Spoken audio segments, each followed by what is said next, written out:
சுதாமா 7ஆம் பகுதி. எல்லோருமே மனம் உவந்து நெல் கொடுத்தனர். அதை குத்தி அவள் தயார் செய்தாள் சுசீலை. அவள் தயாராயிற்று. கிருஷ்ணனுக்கு எடுத்து போக வேண்டுமென்றால் வெள்ளி பாத்திரம் இருந்தால் எடுத்து போக நன்றாகத்தான் இருக்கும். ஆனால் குசேலர் இல்லத்தில் என்ன இருந்தது? ஒரு கிழிந்த வேட்டி. அதில் ஒரு முனையை கிழித்து அதில் அவளை கட்டினாள். கணவரின் கையில் கொடுத்து, அன்பரே, கிருஷ்ணரை தரிசித்து வாருங்கள், நாங்களெல்லாம் அவரை விசாரித்ததாக கூறுங்கள் என்று கூறி வழி அனுப்பி வைத்தாள். குசேலர் புறப்பட்டார். அவரது பசியை தீர்த்து கொள்ள கட்டுச்சோறு ஏதும் வைத்து கொள்ளவில்லை. கை செலவிற்கு பணம் எடுத்து சென்றார். என்ன பணம் தெரியுமா? கிருஷ்ண பக்தி என்னும் அன்பு பணம். ஹரே கிருஷ்ண ஹரே கிருஷ்ண ஹரே கிருஷ்ண ஹரே கிருஷ்ண ஹரே கிருஷ்ண ஹரே கிருஷ்ண ஹரே கிருஷ்ண இப்படி கிருஷ்ணனின் திருநாமங்களை கூறிக்கொண்டே சென்றார். அப்படி நடந்த போது வயிற்றின் மீது அவருக்கு சிந்தனையே வரவில்லை. கால்கள் வலித்தது. 300 கிலோமீட்டர் தூரம் அவர் நடந்து சென்றதாக கூறுவார்கள் ஆன்றோர்கள். வழியில் சில சமயங்களில் பாதை தெரியாமல் தடுமாற்றம் ஏற்படும். அங்கே இருப்பவர்களிடம் விசாரித்து அவ்வழியில் செல்வார். சில இடங்களில் சாலை 4 பாதையாக தெரியும். கண்ணு கெட்டிய தூரம் வரை யாரும் புலப்பட மாட்டார்கள். அப்போது தன் சுய அறிவை பயன்படுத்தி கிருஷ்ணனின் மீது பாரத்தை போட்டுவிட்டு அவ்வழியில் செல்வார். அந்த பாதை சரியாகவே இருக்கும். அவர் செல்லும் வழியில் பல மலைகள் இருந்தன. அங்கே பெண் யானைகளின் ஊடலை தீர்க்க ஆண் யானைகள் தளிர் இலைகளை பறித்து தருவதை ரசித்தபடியே சென்றார். சில இடங்களில் மிக மேடாகவும் கற்கள் நிறைந்தும் இருந்தன. அவற்றில் தடுமாறி தடுமாறி நடந்தார். சில இடங்களில் புலி, சிங்கம், கரடிகள் நிறைந்த காடுகள் வந்தன. கண்ணன் இதயத்திற்குள் இருக்கும்போது கரடிகள் என்ன செய்யும்? அந்த காடுகளை எல்லாம் அவர் அச்சமின்றி கடந்தார்.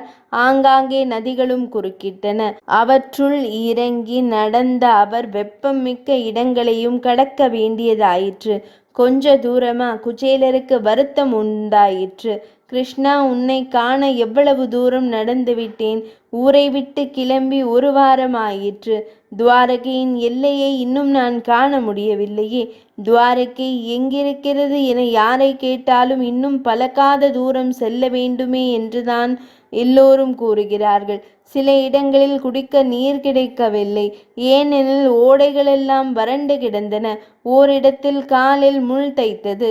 அதை எடுப்பதற்கு அவரால் முடியவில்லை.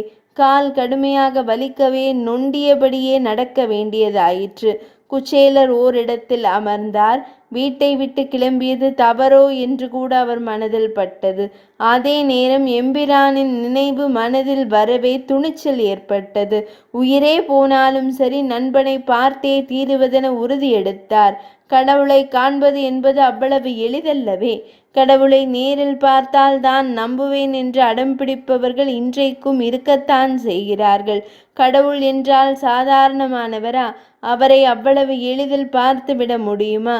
கடவுளை காண நாம் தியானம் மேற்கொண்டால் போதாது, தபம் செய்தால் போதாது, வாசனாதி திரவியங்கள் கொண்டு பூஜித்து புளியோதரையையும் சர்க்கரை பொங்கலையும் அவரை முகரச் செய்தால் போதாது. உறுதி, உறுதி, உறுதி. ஆம், உறுதியான பக்தியே அவரை கண்முன் காட்டும். அந்த உறுதியுடன் துவாரகை நோக்கி பயணமானார் குச்சேலர். சுகபிரம்ம முனிவர் பரீட்சித்த மன்னனிடம் இந்த கட்டத்தை கூறிக்கொண்டிருந்த போது மன்னன் கிரீடமணிந்த தன் தலை பூமியில் படும்படி வணங்கினான். யாருக்கு இந்த வணக்கம் தெரியுமா? காலில் முள் தைத்தாலும் அதை எடுக்க முடியாவிட்டாலும் தத்தி தத்தி குழந்தை போல் நடந்தாரே, அந்த குச்சேலரின் திருவடியை மனதார எண்ணி வணங்கினான். இந்த கதையை வாசிக்கும் நமக்கும் அந்த பாக்கியம் கிட்டியிருக்கிறது. பகவானை விட பாகவதன் பக்தன் உயர்ந்தவன். பகவானே பக்தனுக்கு பயந்து அவனை தேடி வந்து விடுவான். பகவான் நரசிம்மராக வெளிப்பட்டதே இங்கே குறிப்பிட்டாக வேண்டும். இரண்யன் கதாயுதத்துடன் நிற்கிறான். பிரகலாதா, எங்கேயடா உன் ஹரி என்று கேட்கிறான். பகவான் பரிதவித்து விட்டார். இந்த பக்தன் நம்மை எங்கே இருப்பதாக கூறப்போகிறானோ? எதற்கு வம்பு? நாம் தூணிலும் இருப்போம், துரும்பிலும் இருப்போம் என்று உலகிலுள்ள சகல வஸ்துக்களிலும் தன் உருவத்தை வியாபித்து கொண்டாராம். அவன் இதோ இந்த தூணில் இருக்கிறார் என்று கூற தூணை பிளந்து வெளிப்பட்டான். பார்த்தீர்களா? உலகையே நடுங்க வைத்த நரசிம்மம் அந்த சிறுவனுக்கு பயந்து நடுங்கி வெளிப்பட்டதை. அவன்தான் பகவான். நிஜ பக்திக்கு அவன் கட்டுப்பட்டு நிற்பான். தன் நண்பனை பார்த்தே தீருவதென்ற உறுதியுடன் நடந்த குச்சேலர் ஒருவாறாக துவாரகையை எட்டியே விட்டார். மனமெங்கும் பரவசம் இருந்தாலும் அந்த நேரத்திலும் நிதானம். துக்கமோ மகிழ்ச்சியோ எந்த உணர்வுக்கு நாம் ஆட்பட்டிருந்தாலும் நிதானத்தை மட்டும் விடவே கூடாது. குச்சேலர் மிகவும் பவ்யமாக துவாரகைக்குள் சென்றார். குறிப்பாக பெண்கள் எதிரே வந்தால் ஒதுங்கி நின்று அவர்களுக்கு வழிவிட்டு சென்றார். ஒழுக்கம் உயிரை விட உயர்ந்தது என்பது அவர் இவ்விடத்தில் நமக்கு கற்றுத்தரும் பாடம். மாட மாளிகைகள் நிறைந்த அந்த ஊரின் இயல்பு ஆச்சரியப்பட வைக்கும். எல்லாமே மாளிகைகள். இதில் கண்ணனின் மாளிகை எது? குச்சேலர் அந்நகரை ஆச்சரியமாக பார்த்தபடி நடந்தார். 7ஆம் பகுதி நிறைவடைந்தது.